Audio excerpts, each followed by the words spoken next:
at breakfast. They both stopped eating. Where exactly? East Wing, past the bulletin board. Dude, that's Caleb Turner. They explained that Caleb was a student here 15 years ago who died in a fire down in the laundry wing.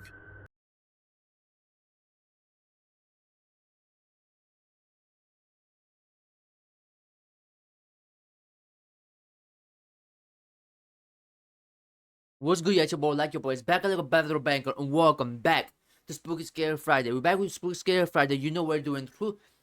Smash the like button, smash subscribe button if you're new, and let's get into it, your boys. Today, about to react to 3 true new student horror stories animated by MR Scary Trace. The original video gonna be in the description if you wanna go check it out. Smash the like button, smash subscribe if you're new. Don't forget to like the video jinx, and let's get into it, your boys. Story 1. It was the second week of October. I was eating lunch by myself again when I noticed the new kid, Alex, staring at Brittany's table without blinking. Brittany was stunning and one of the most popular kids of the school, but he wasn't looking at her the way the other quiet guys who secretly hoped at a shot with her did. He was actually analyzing her. Nobody knew where he'd come from, opened his mouth. At lunch, he chose the farthest corner, Man. and while The food that was giving us when we was in middle school and high school back in the day was absolutely trash. I'm not gonna lie. The food that we was eating, bro. I grew up. I went to the store when I was grown, and I seen the food, but none of the stuff they give us in the cafeteria from middle school to high school. None of the food from high school was healthy. All of those bitches was like not organic. It was not good. It was not healthy. Everything was ass, including the burgers. McDonald's burgers was better than the high school burgers and middle school burgers, lunch burgers. I mean, see, this shit was horrible. the other loners spent lunch buried in their phones, he watched the room, one table at a time, like he was keeping a mental list of everyone who made space for him. Eventually, Brittany caught him staring, rolled her eyes, and snapped. See something you like, freak? Ooh. Or are you just hoping for a handout? I was just wondering, he replied, if your mom's gambling debt is why you're wearing the Fast Track clone. Damn! Or is it...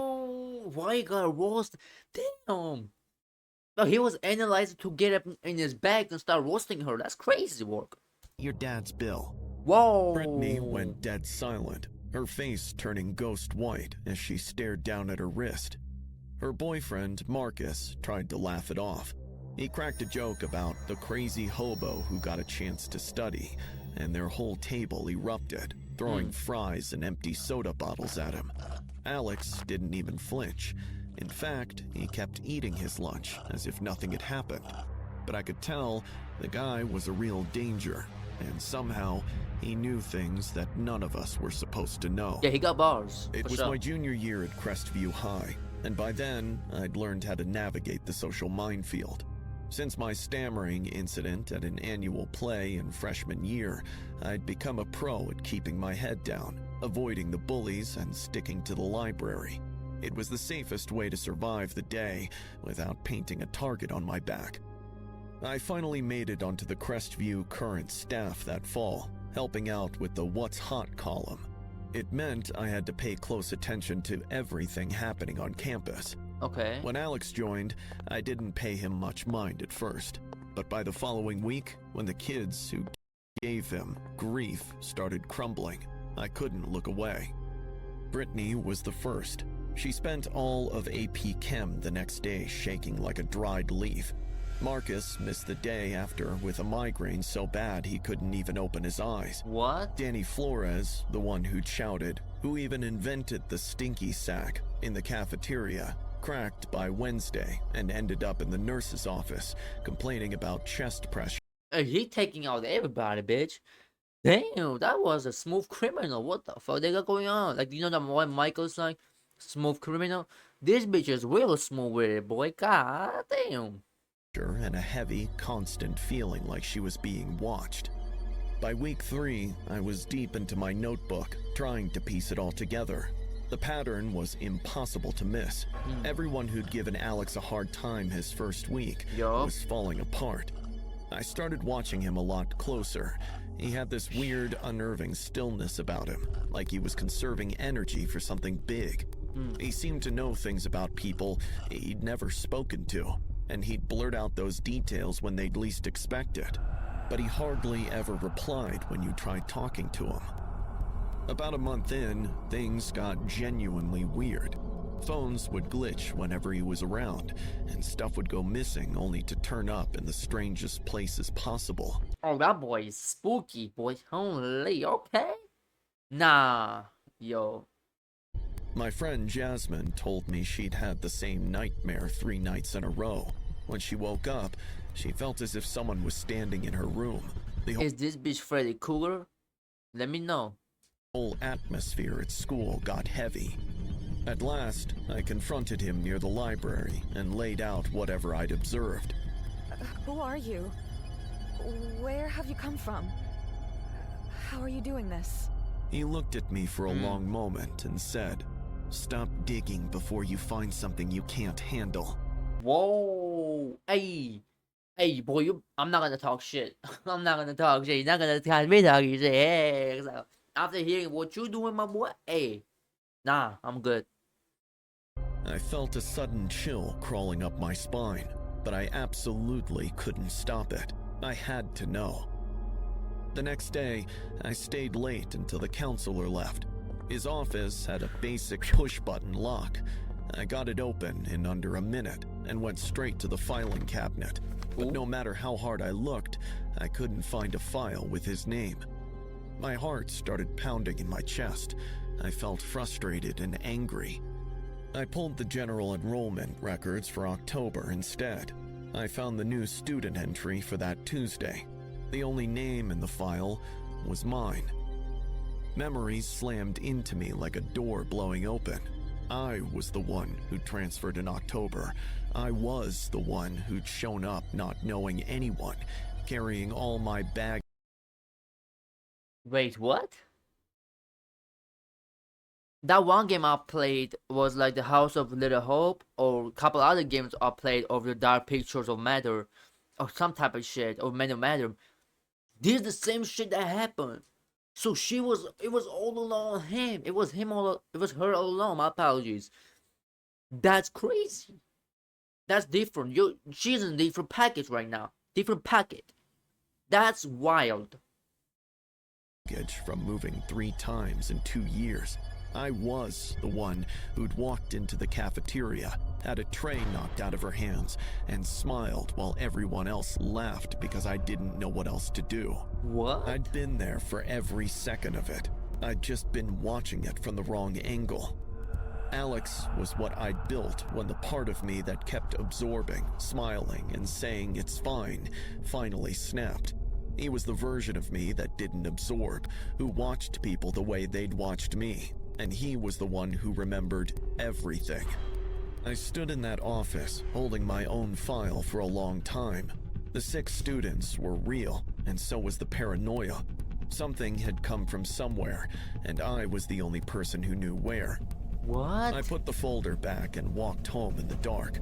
I've been at Crestview for 3 months now. I go to class, run the paper, and eat lunch with Jasmine in the same spot. The sick kids came back. The school feels almost normal again, or at least the kind of normal you piece together when you moved twice in 2 years. I think about Alex sometimes. I wonder if he's still inside me, or if that part of me Pause, extra pause on that. Hold up, chill. Reviving on you saying inside me, pause. Hey yo. finally got what it Inside needed you, and what you went mean about quiet. Most days, I think he's quiet. But every now and then, when someone trips me over, comments on my stares, and gives me the stinky eyes, he begs to resurface. I shove him back. I just don't know how long I can keep him there. Nah, you tripping. When you say you tripping, that's what you tripping. You wilding out. That's wild. When that guy I see on Instagram, he be doing that barber thing, and he be like wilding sometimes. That's what you're doing, baby girl. You wilding right now. You gotta take a chill pill. You gotta chill. That's all I'm saying. And one more thing, before we get to the story 2, if you made it this far, smash the like button. And before we get to the story 2 again, I'm gonna do the Tom Holland CrossFit workout that he said, like a Sydney workout it is, like 10 push-ups, 15 squats, and like 10 pull-ups. Whatever that workout is, I'm gonna do that workout and post it on my channel. If you want to see that, comment down below. But I'm gonna do it either way. So let's get into it, your boy's story 2. You know what I do, baby? My throat went bone dry and heart stopped as I froze in the middle of the hallway, watching him watch me. At first glance, he looked like just another student. He had to be around my age, and he was wearing the old school Blackwood uniform, but it was all charred and covered in soot. I could see burn marks across his neck and face, and these little trails of smoke were still drifting off him, as if he'd just stepped out of a fire. He watched me for a beat before he turned and vanished around the corner. I stood there for a solid minute, trying to wrap my head around what I'd just seen, before I turned and hauled it back to my dorm room. My parents are both career officers in the U.S. Navy. When they got reassigned to a joint base in Norfolk, Virginia, they needed somewhere stable to put me mid-semester. Google brought up Blackwood Boarding School in Connecticut. It had a solid reputation in small classes, and it was close enough that they could actually come visit once in a while. I'd gotten comfortable at my school back in San Diego, so I threw the biggest fit a 15-year-old could. But a week later, I was officially signed up. I hated it the moment I stepped in. Everything about it was old and dated. Fortunately, my roommates, Jake and Adrian, were cool enough, but they already had their own thing going that I wasn't really a part of yet. I felt lonely and irritated. By my third night, I couldn't sleep to save my life. Around midnight, I got up and headed toward the common room at the end of the hall to grab some water. Suddenly, I caught a silhouette against the wall. When I looked, it was that guy. The next morning, I brought it up to Jake and Adrian at breakfast. They both stopped eating. Where exactly? East Wing, past the bulletin board. Dude, that's Caleb Turner. They explained that Caleb was a student here 15 years ago who died in a fire down in the laundry wing. The school called it an accident, but the rumors never really went away. People claimed he kept showing up in the hallways. I figured it was some stupid prank on the new kids and tried laughing it off. But each night, no matter where I went from toilet to library, the guy was around some corner, staring at me. He always stood out of reach and stared before disappearing down the hallway. About 2 weeks in, I decided I'd had enough. I wanted to see where he was leading me. I waited until midnight and stepped out into the hall. Right on cue, he Wait, you live inside your school? appeared. This time, when he turned his charred back to me, I followed. He led me deep into the basement of Ashworth Hall, the oldest building on campus, and marked with a rusted sign that said maintenance, no entry.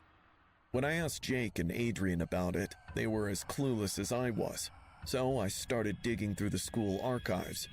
The official report on Caleb was basically a tragic accident stamp, but the disciplinary files told a different story. In the months before the fire, Caleb was getting cited for tiny things, like a broom out of place and being suspicious on the stairs. It felt like someone was breathing down his neck. And every single one of those reports was signed by Mr. Grayson, the old janitor. I remembered walking past that guy a couple of times. As I started piecing it all together, the school itself seemed to go haywire. Fire alarms started going off at 2 in the morning for no reason, and a thick smell of smoke started drifting through the dorms. People were saying they could hear sobbing coming from inside the walls of Ashworth, and Grayson looked like a total wreck.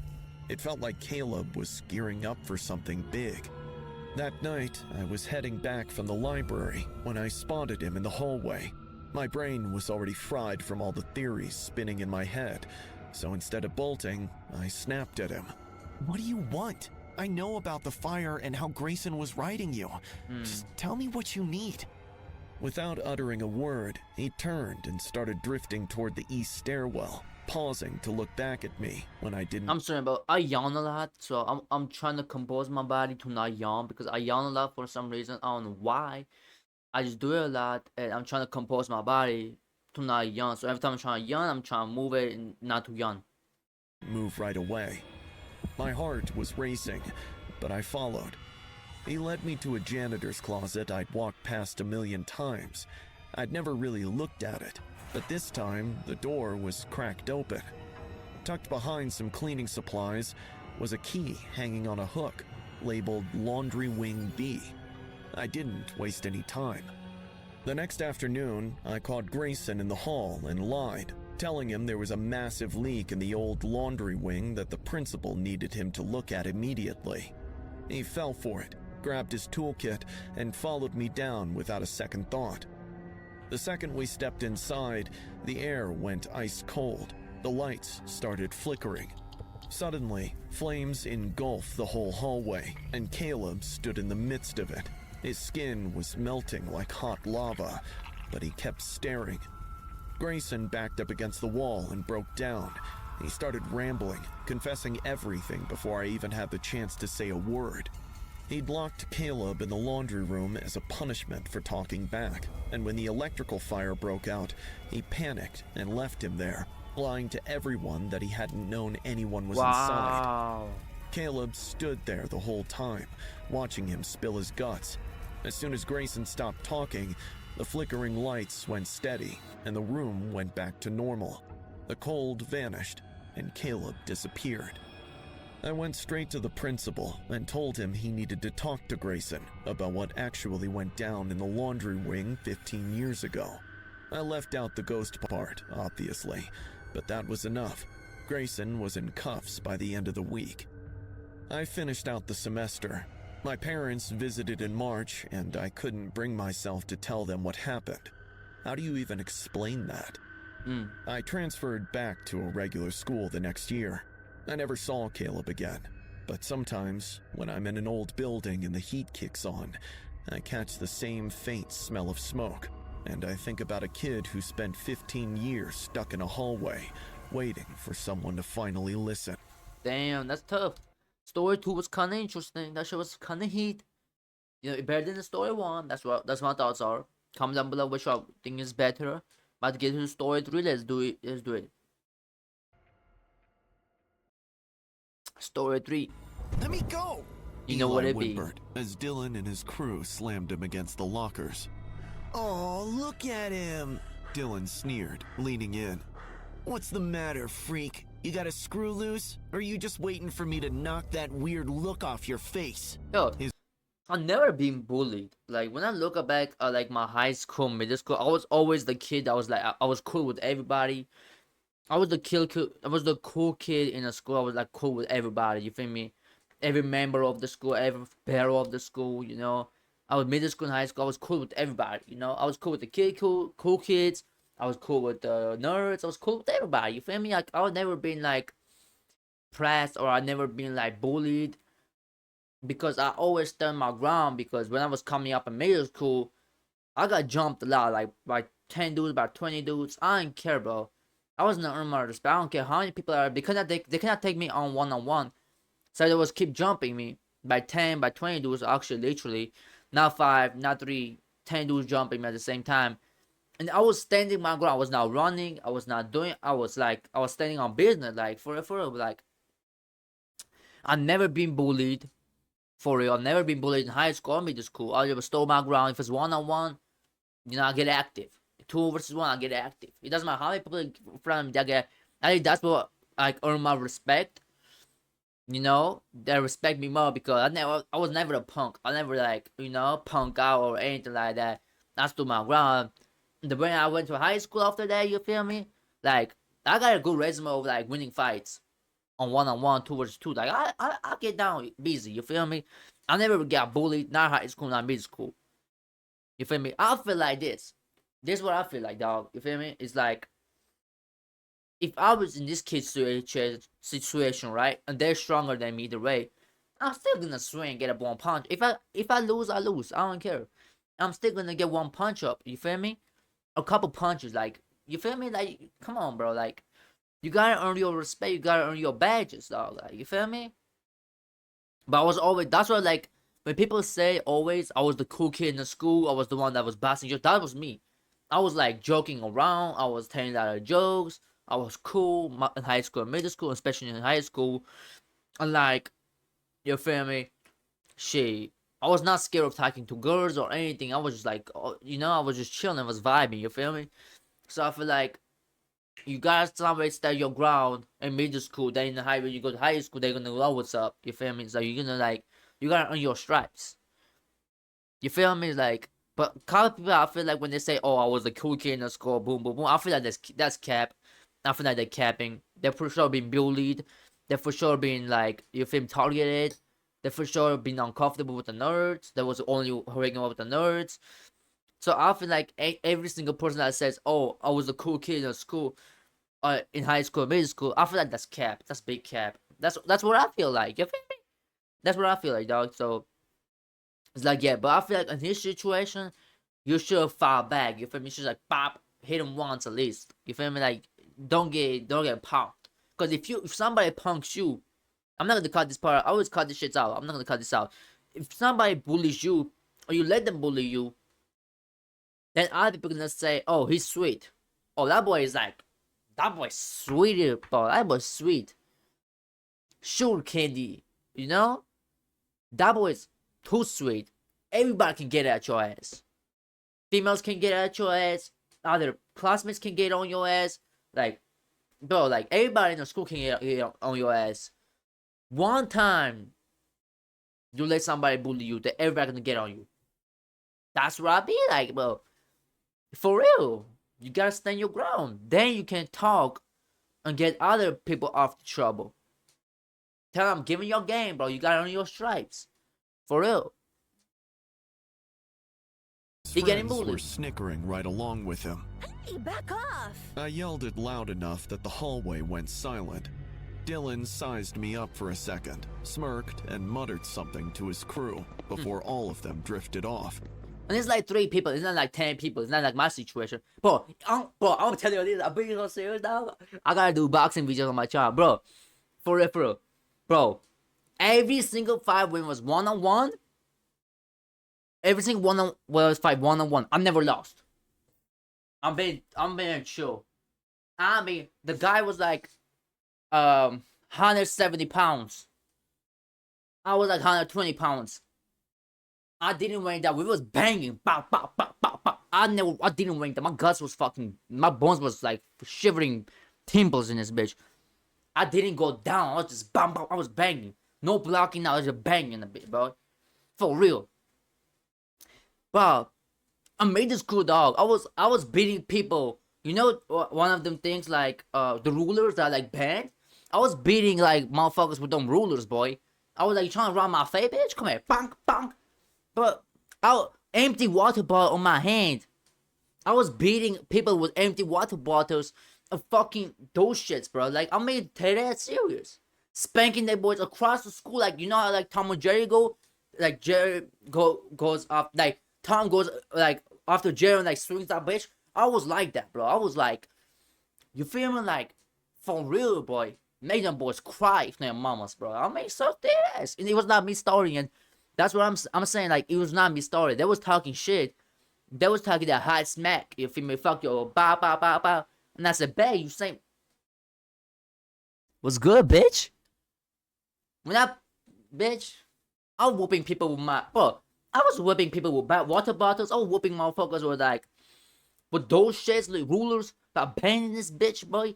I was whooping people with hands, boy. One-on-one, I never lost. I'm being dead ass serious. Being dead ass, bro. I never lost one-on-one. For real, bro. One-on-one, you can't take me on. Simple as that. That's straight up. You know? I was bad. They snitched on my ass. I never lost one-on-one. Stop playing. For real, like, real dog. The real shit, like. And after I seen, but I respect the dudes that was like, we just bang on this bitch, you know? Like, after I saw him on the street one time with Buster, I said, "What's good, my boy?" Like, I was never even supposed to say, "Hey, you was getting down, yo." You feel me? Like, that shit was pretty litty. I'm not gonna lie, bro. I'm not gonna care. I was getting down, boy. Fuck wrong with you? Like, for real, that's what you're supposed to do. You know? Earn your stripes, earn your shit, you feel me? Get respect, earn your respect. Simple. But it was, I'm gonna tell you this one thing. I never start shit. I never said anything. They came to me, they was trying to run the fade. I didn't turn that shit down. It doesn't matter. I was in the restroom, I didn't turn that shit down.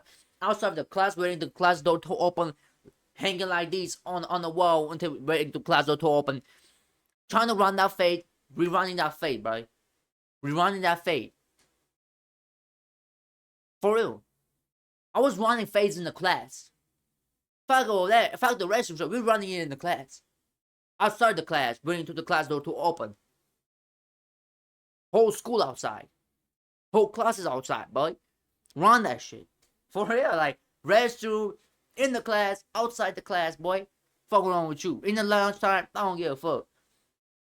Never turn the fade down. Fade it up. You feel me? I never turn that shit down, boy. Fuck wrong with you. Doesn't matter who you is. I never turn that shit down, boy. Fuck wrong with you. We can run that shit right now. I'm playing.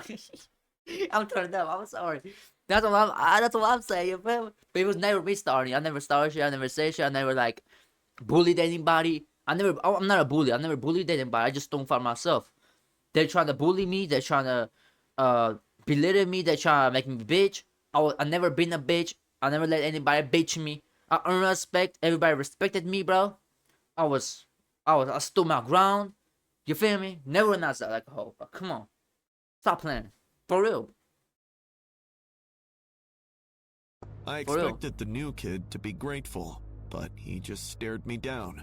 His eyes were pale, watery, and he hardly seemed to blink. Chill. He nodded and gave me this little smile.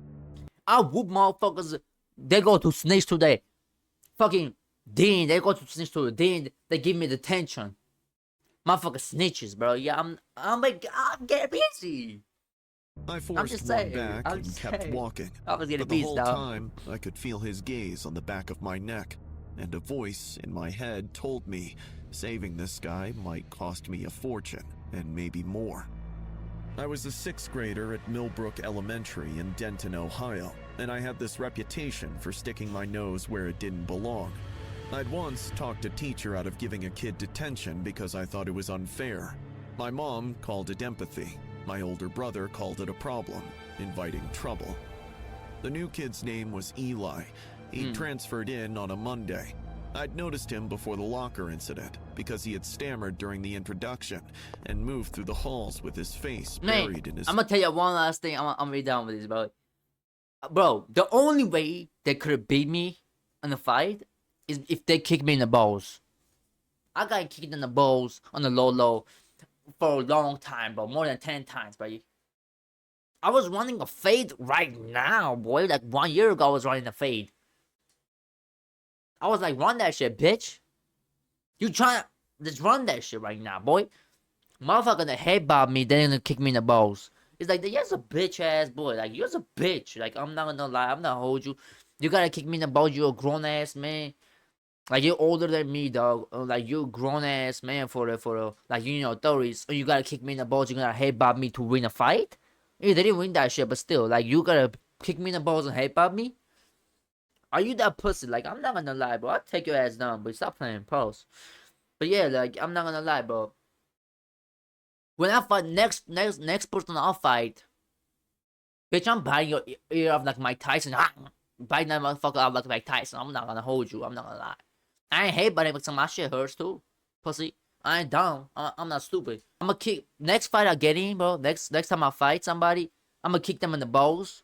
And I'm gonna bite their ear off. That's how they do me. They never bite my ear off, but they kick me in the balls a lot. And they headbutt me. And put their fingers on my eye. That's what we're doing. I'm just saying, like, next time I fight somebody, boy, y'all getting that shit kicked out of y'all. Man, you're not gonna have no more kids. You fight me, babe. I'm pulling this shit from right here and it's popping your shit, pussy. Like, for real, I've never kicked anybody in the balls, but I'm gonna kick some fucking nutcracker off that shit, boy. I'm gonna stop playing.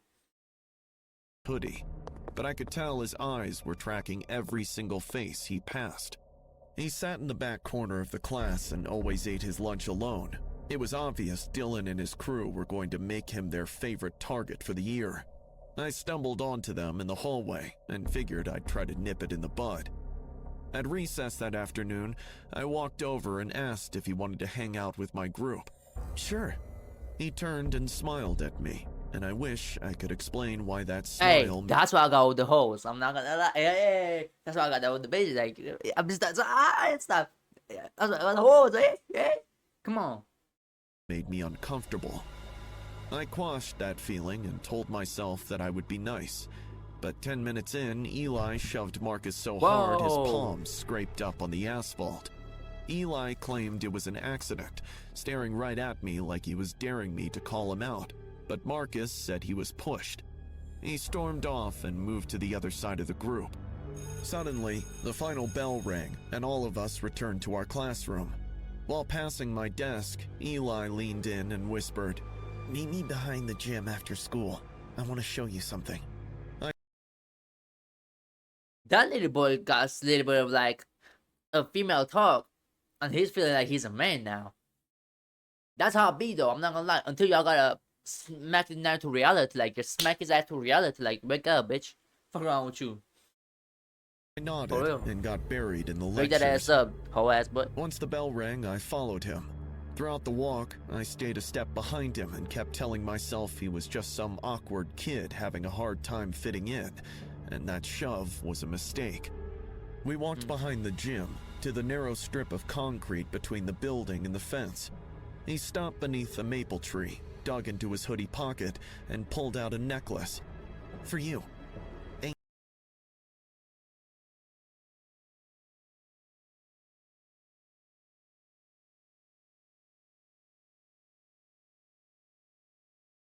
I got nothing to say about that. That's not even fun. That's not even earning your stripes. What the fuck is that? That voodoo shit, you bitch ass boy. Fuck wrong with you, stupid. Oh heck no.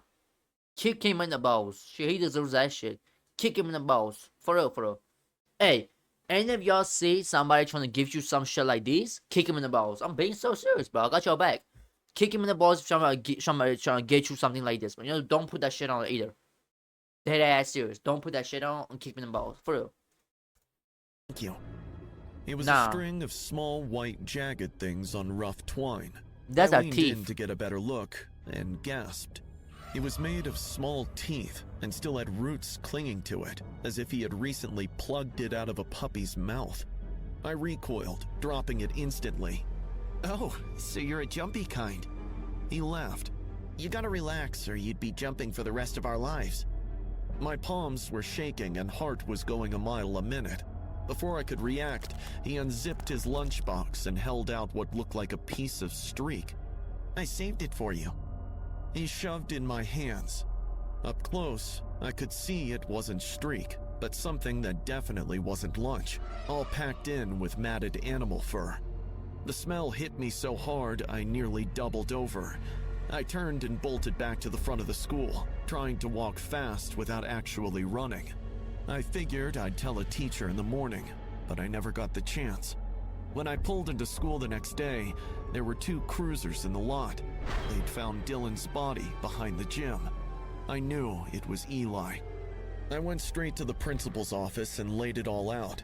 I sat with the detective for an hour, detailing everything I remembered. Eli Lock never his ass showed up. up. When the police checked his house, they found his parents and his dog Max. Always be the quiet kids. Always be the quiet kids. Shit. That scenery is fucking horrifying. That scene is horrifying. I'm not gonna lie. Sure, you got the bone sticking out. You gotta do the dog like that, bro. I'm a dog. I love dogs. Like, I have dog. I don't have dogs. Like, I love dogs. Like, I love dogs. Like, that's fucked up, though. I'm not gonna lie. Then the only motherfuckers that never like snitch on you, that never betray you or anything like that, they're the loyalest people ever on this earth. Like, you gotta do the dog like that, though. I'm not gonna. Your mamas and your pops, they raised you, they push you out. Your like. Nah, bro. Nah, coach. Yeah, you deserve to get bullied and more, bitch. Fuck out here. You do your mamas and pops on your dog like that? I don't care what they did, but you should not never. What is that a fuck? Oh my god. lunchbox. They'd all been poisoned the day after he enrolled. That meant No. on the very day he'd stood there, calm as anything, while Dylan's crew cornered him, his parents and dog were already dead. He was just 12, and he was wanted for 3 murders. He was never found. Yo. Now I'm in high school, and I don't walk anywhere alone after school. I still check the space behind the gym every single time I pass it. I know it's irrational, but I can't help it. For real. I still think about how he decided to show me that lunchbox before he even knew my name. I was his first friend here, and he'd carried that thing all day, waiting for the right moment. I wonder if I should have walked away at the lockers. I still don't think I could have. But man, I really wish I hadn't followed him behind that gym. With that all being said, I'm a civilian. I want no smoke with nobody. I'm being dead ass serious. I'm a civilian and I don't want no smoke with nobody. I just gotta clarify that first. You feel me? I'm old, I'm old and I'm mature and I'm in my days. You feel me? I'm just telling you what I did back in the day to earn my stripes, to earn my respect, and to not get bullied and to not be a bitch. That's all I'm saying. I'm not saying I want to fight anybody right now, or I'm not doing that like that. I just want to clarify that because maybe some people would like, oh, you know what? He's really like that. Let's go press him. Nah, bro. I don't want no smoke. I don't want no smoke. I don't want no trouble. I don't want no static. Nothing like that, bro. You feel me? I never said I'm a tough guy or anything. I'm just saying what I did to earn my stripes. As they respect me or they don't bully me to not get bullied. And one of the cool kids in the school. That's all I'm saying. The cool kid. The best the jokes. Simple as that. But that's crazy wild. Both murdered his dad and mom and the dog. That's crazy. Crazy. Chris Brazy. Let me stop this shit rhymed. That's what I said. I'm gonna see you boys in the next one. Hope you all enjoy this. I'm for sure wanna do the Tom Holland CrossFit workout that he did, like the Sydney workout. And bro, I try to do that workout, my legs give up. I'm not good at squats, but I'm gonna try to do it one more time and record that shit. The pull-ups and push-ups are easy. The only hard part is the squats. Maybe we gotta tone that bitch down. We will see. I'm gonna see y'all boys in the next one. I love y'all. Peace.